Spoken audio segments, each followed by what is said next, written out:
Philippine ex-President Rodrigo Duterte warns of potential catastrophe if the U.S.-China rivalry escalates, expressing concerns that the country could become a graveyard. Duterte reveals regular meetings with Chinese Ambassador Huang Xilian, emphasizing that the Philippines has no dispute with Beijing, its largest trade partner. The China-friendly former leader discloses Huang's warning that the Philippines could be targeted if it provides places for aggression against Beijing. Duterte reaffirms his stance on the Philippines' lack of quarrel with China in a recent interview with SMNI News. Huang's reference to the Enhanced Defense Cooperation Agreement, EDCA, signed in 2014 is seen as the cause of tension, as it grants the U.S. access to additional military bases in the region. President Ferdinand Marcos Jr. justifies the EDCA, stating it is intended for tackling climate change rather than offensive actions against any country. Duterte questions Marcos Jr.'s decision to grant more bases to the Philippines' former colonial ruler, expressing concerns about potential U.S. nuclear assets in these locations.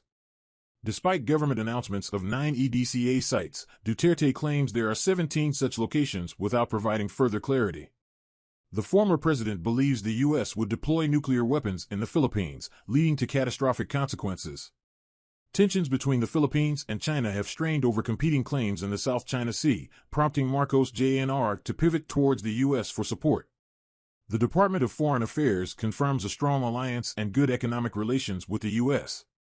In response to growing tensions, the Philippine Navy deploys anti-submarine warfare assets in the West Philippine Sea to enhance maritime security capabilities. The West Philippine Sea refers to the eastern parts of the South China Sea within the Philippines' exclusive economic zone and territorial waters.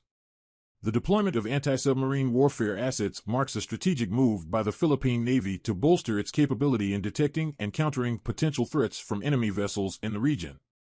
The South China Sea has been a hotbed of territorial disputes, with several nations, including the Philippines, having rival claims against China's expansive claims. China's assertive actions in the South China Sea have heightened regional tensions and prompted countries like the Philippines to seek support from traditional allies, such as the United States. While President Marcos Jr. has strengthened ties with the U.S., he also maintains a delicate balancing act with China, aiming to safeguard national interests and stability in the region. Remember to subscribe.